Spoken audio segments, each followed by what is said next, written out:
Greetings, dear students. This is Dr. Kiran Shende back again with my recorded lecture series on Principles of Management. Today, we are going to discuss the chapter on planning. So, let me tell you, this is part 5 of 6. Let us now begin with the second last part on this recorded lecture series on chapter number 3, that is planning. The objectives of the class: to learn the types of plans based upon the repetitiveness.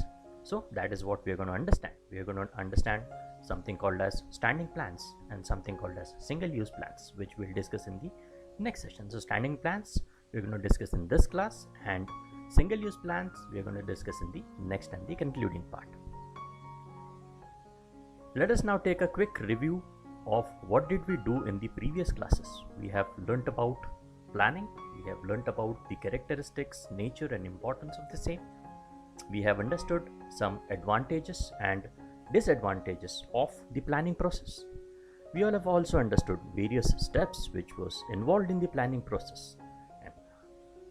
And lastly, in the last session, we have understood the types which were based on the time span. Correct? Now in this session, we are going to discuss about the types of plans, that is the standing plans and the single use plans.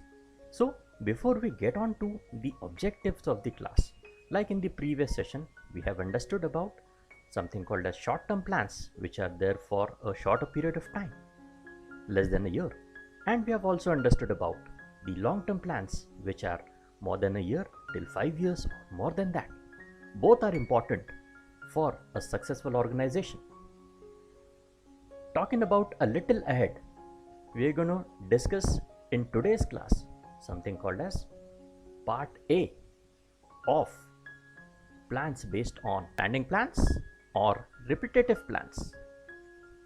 What exactly are we going to learn in that?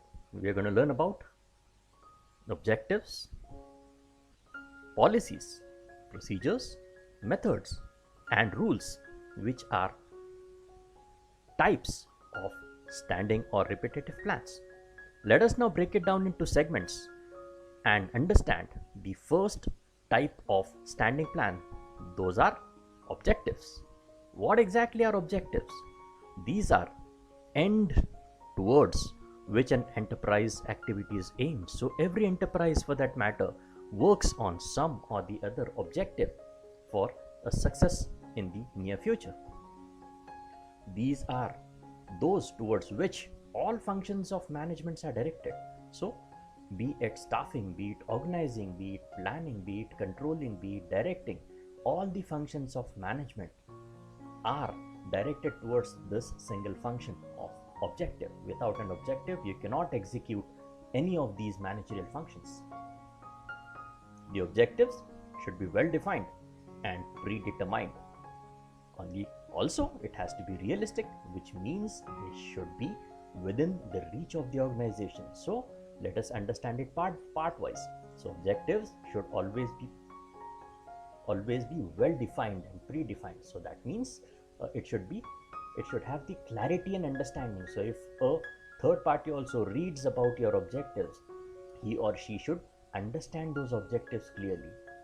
And also these has to be realistic. It should not be something which is not reachable to you. It should be within the reach of the organization and depending upon the capabilities of the organization. So whenever you frame these objectives, always make it a point.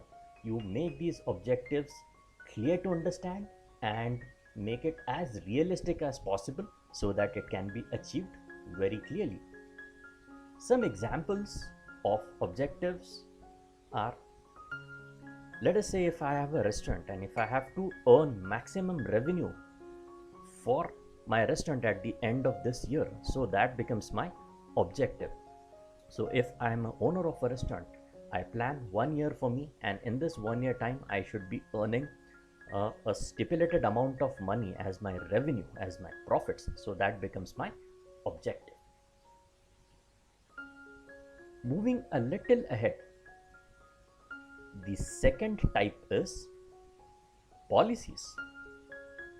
What exactly are policies? These basically are general statements which guide the decision making process of management. So whatever decision making process is there in my mind which I have to execute it for my managerial purpose, policies will help me in executing that plan for me. Policies are usually written statements or oral understandings which govern the action in the organization. So basically these are documented, which are in a written format for departmental use or for the entire organizational use. So these policies are written statements which are given department wise for the department or the organization to run smoothly. Every action of the organization will be revolving around the policies which you make for the organization. So policies are very important if you have to have a successful organization. Now, how these policies should be? They define the boundaries within which decisions can be made by the subordinates. Okay, for example, incentives given to the employees every year in respect of profit percentage. Now, what did I give you an example in objectives? That if I own a restaurant, my objective is to earn maximum profit at the end of the year. Taking the same, working on the same lines, I have formulated a policy for my restaurant that if my objective of earning maximum revenue is achieved during the end of the year, I'll shell out the profit percentage to my employees, which will be in form of incentives. So maybe depending upon the profits which I earn, I will shell out either 5%, 10%, maybe 2%, 3%, whatever profit, depending upon how much I have to shell out. So the policies will help me in making my restaurant work or restaurant work culture very better. Okay, so objectives and policies will go hand in hand. Very important, these two terminologies. Moving a little ahead on the third one, those are procedures. Now every organization has procedures of working. Those are called as standard operating procedures. So what are these? Basically, they tell us the specific way in which actions are taken and work has to be done. So point-wise specifications, the procedures will give it to us. Let us say, for example, if you have to make a recipe, the procedure of your department or the food production department will have a standard operating procedure of how exactly that recipe, what is the methodology you need to follow to execute that recipe correctly. So every department in the hotel has their own standard operating procedures, which are very important for any of smooth functioning of the department. They also will give the charted course of action, and if it is not followed, it is termed as indiscipline. Okay, so whatever procedures are there, if you deviate from the procedures, the end product will not come correct, and that will be termed as indiscipline. So it is very important for every employee to follow the procedures of the organization, which is very important. Nextly, procedures are generally very rigid and gain the permanency during the course of time. So whenever you formulate some procedures for you, at initial stages when the procedures are formed, those are temporary or ad hoc procedures. Why those are ad hoc? Because time and again you try to fine tune those procedures, and it takes a little time to have a permanent status. So let us say, for example, if you're working upon some recipe and the recipe will not come very correct at the first time, so you tried that recipe for 3, 4, 5, 10 times, and that is how you will standardize that recipe. So what is recipe? Recipe is basically the procedure which was temporary initially, but as and when I have tried that recipe, eventually it has got standardization and it has become permanent after some course of time. So procedures, initial level, it is temporary and it takes a little time to get the permanent status. So this I have told it to you. For example, standard operating procedures, SOPs in short form. Every department of hotel follows this for their smooth functioning. Okay, so this is what are procedures. Moving a little ahead, we will now understand what exactly are methods. Methods will describe the manner and sequence of performing the task needed to complete the assignment.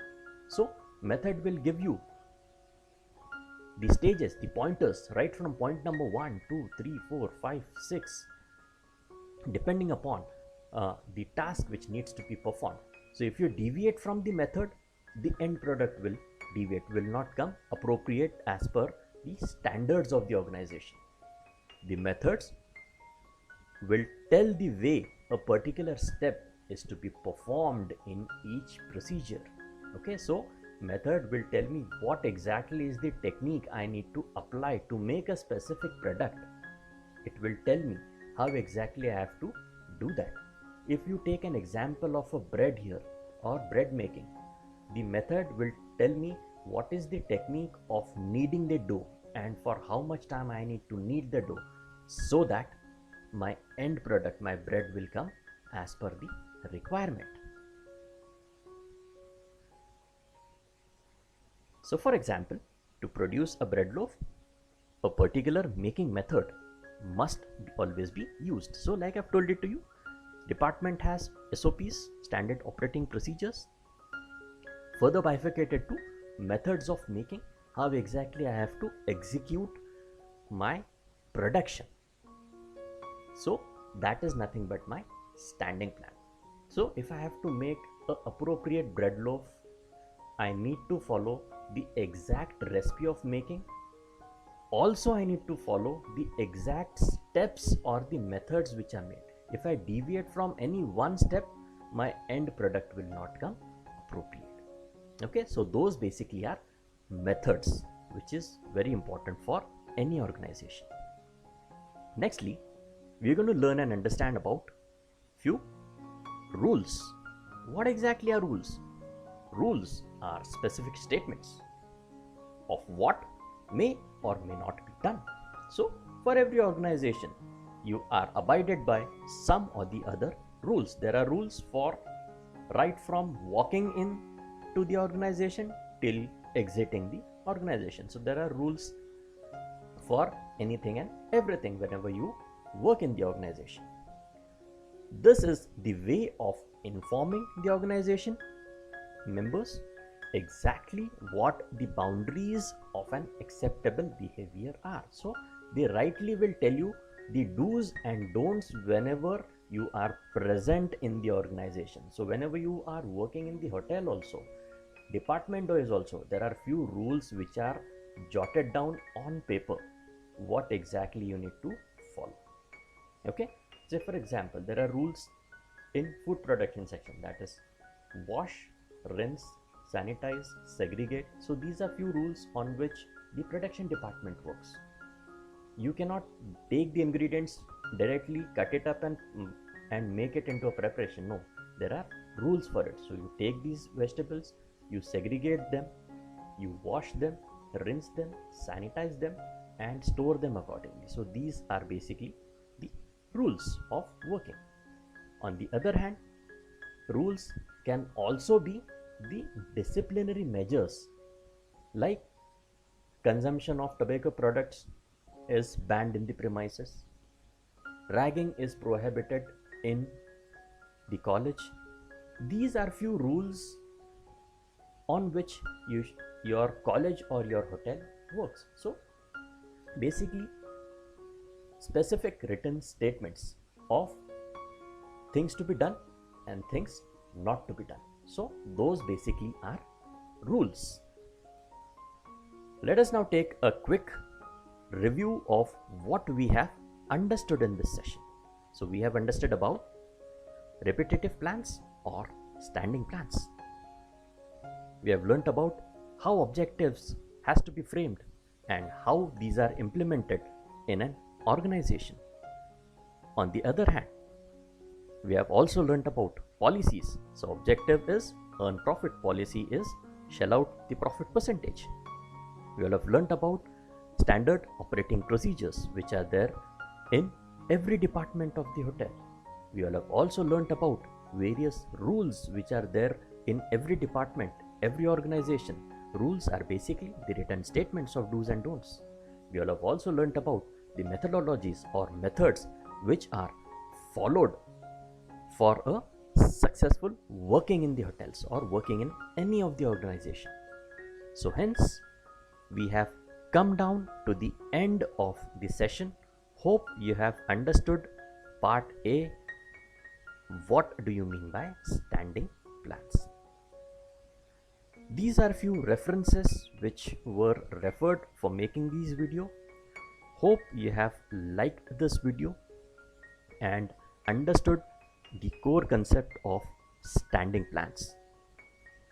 For your understanding, the concluding part and the last part of this recorded lecture series will be followed very soon. Thank you very much everyone, and do take a very good care of yourself. Thank you.